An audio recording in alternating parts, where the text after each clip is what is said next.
ይህ የአለኝታ የሬዲዮ ድምጽ ነው።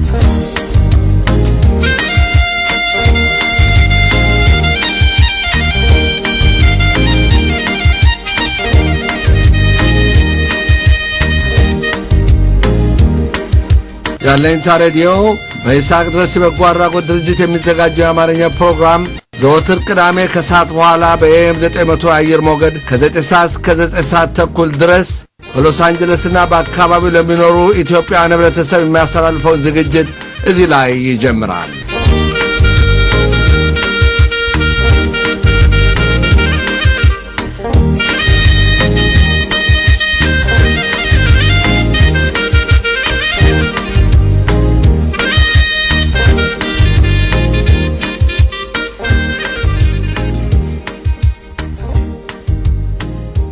አድማጮቻችን እንደምን ሰንብታችኋል?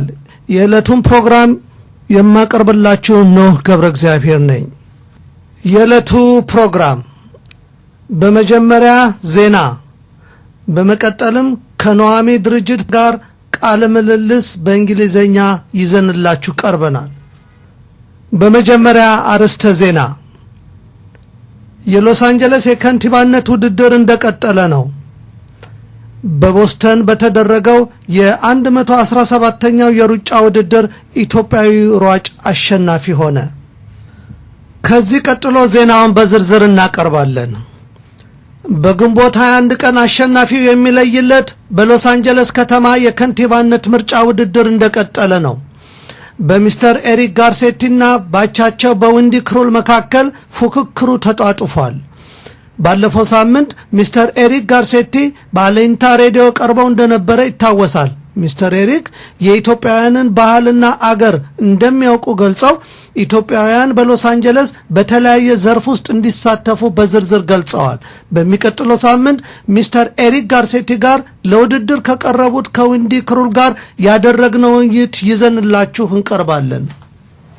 በአውሮፓውያን አቆጣጠር በሚያዝያ 15 2013 በቦስተን በተደረገው የሩጫ ውድድር ከባድ የፈንጂ ፍንዳታ ደርሶ 3 ሰዎች ህይወታቸው ሲያልፍ ወደ 176 የሚጠጉ ጉዳት ደርሶባቸዋል።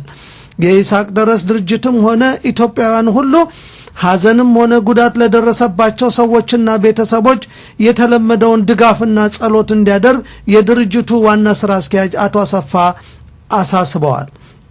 በዚህ ዕለት በውድድሩ ኢትዮጵያዊ ሯጭ አሸናፊ መሆኑ ታውቋል። ዜናው አበቃ።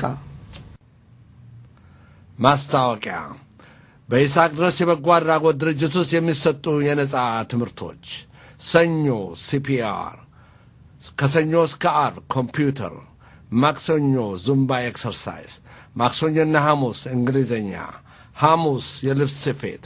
ከላይ የተጠቀሱትን ትምህርቶች ለመማር የምትፈልጉ ሁሉ በስልክ ቁጥር 323 868 3299 ብትደውሉ ልትመዘገቡ ትችላላችሁ። ወይንም በአድራሻችን 6820 ላቲሄራ ቦulevard የክፍል ቁጥር 100 ሎስ አንጀለስ ካሊፎርኒያ 90045 ብትመጡ ልትመዘገቡ ትችላላላችሁ። አድማጮቻችን፣ የወሩም ሆነ የሳምንቱ የተለያዩ የትምህርት ፕሮግራማችን በድረገጻችን isaacdaresfoundation.org ብትገቡ እና ካሌንደር የሚለውን ብትጫኑ ምን አይነት ፕሮግራሞች እንደተዘጋጁ ልትረዱ ትችላላችሁ።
Hey,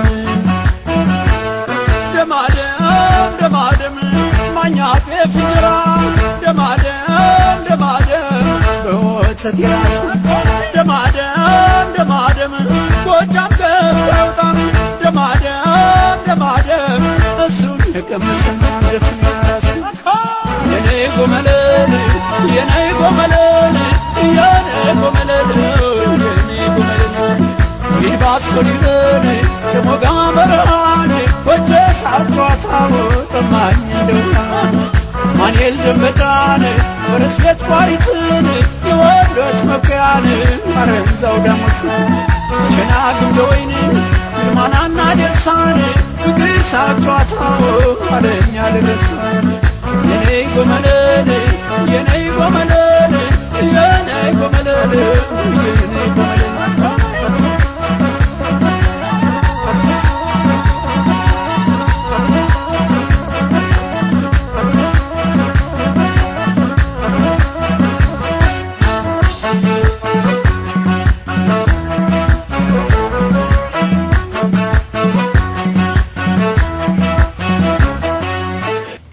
አድማጮቻችን በዛሬው ዕለት ከሚስተር ሄራልድ ተርነር ዳይሬክተር ኦፍ ፕሮግራምስ ኦፍ ናሚ እርባን ሎስ አንጀለስ መስሪያ ቤት ጋር ያደረግነውን ውይይት ይዘንላችሁ ቀርበናል።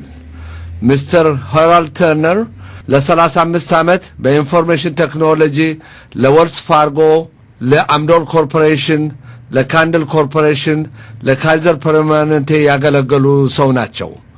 እንደዚሁም በነጻ አገልግሎት ለናሚ እርባን ሊግ ከ2007 ዓመተ ምህረት ጀምሮ እስከ 2011 ዓመተ ምህረት ድረስ አገልግለዋል። በ2011 ዓመተ ምህረት ዳይሬክተር ኦፍ ፕሮግራምስ ተመርጠው በመስራት ላይ ናቸው። ናሚ ኦርጋናይዜሽን ዓለም አቀፍ መስሪያ ቤት ሲሆን ከተመሰረተ ጀምሮ በቤተሰብ ውስጥ የጭንቅላት ህመም ለታመመባቸው ቤተሰቦች እንዴት ህመምተኛውን እንደሚረዱና ለቤተሰቦችም ድጋፍ የሚሰጥ ድርጅት ስለሆነ ይህንን እንዲያብራሩልን ሚስተር ተርነር ይዘንላችሁ ቀርበናል። ይህም ገለጻ በእንግሊዝኛ ነው። Thank you for coming, Mr. Turner. I want to welcome you on behalf of Isaac Deres Foundation and Alegnta Radio for your presence here to participate and explain what NAMI Urban League Los Angeles is doing to benefit our community. Thank you very much for the invitation. I'm extremely happy to be here today to spread the message about NAMI. NAMI is an acronym, actually, N-A-M-I. It's for National Alliance on Mental Illness. And we're a national organization headquartered out of Arlington, Virginia. And we have state-level organizations that exist in each of the 50 states in the capital of those states. And then we have local affiliates. There are about 70 NAMIs in the state of California, 14 of which are right here in Los Angeles County. And NAMI has as its mission the support, education, advocacy, and the support of research for families that are affected by serious mental illness, serious and persistent mental illness. NAMI has been around since 1979 and has grown over the years. I think what makes NAMI different than a lot of organizations is our focus on the family. There are many providers of mental health services that focus on the individual who's ill, to provide services to the family member, the largest of which, of course, is the Los Angeles County Department of Mental Health, and those providers who contract to provide services with the county. But the experience has been, not only in Los Angeles County but across the nation, there was very little to support the families. While an individual who's ill can get services with his psychiatrist, his psychologist, or his therapist, and he may have that meeting with them 45 minutes to an hour every 3 weeks or so, the rest of the time he's with the family. And the family provides the environment in which this person has to get better. They have to provide the support he needs. They are the experts. We really seek to empower families to understand that you are the expert on your family member. You know what is illness, and you know what are his personality traits. You knew him before he became ill, him or her. And now you see this bizarre behavior in them, and you can see the differences. That information is very, very important to clinicians who are working with your family members. Oftentimes, family members who are sick are in denial about their illness. Many of them have a more advanced form of structural change in their brains where they don't realize they're sick. It's more than just denial. They have no idea they're sick. So it's really up to the families to provide information that clinicians need to come up with an accurate diagnosis for your family member.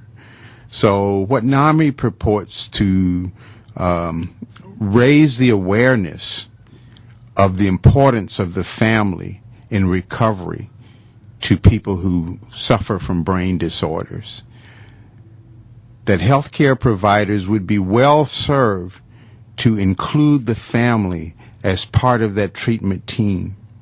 They contain valuable information.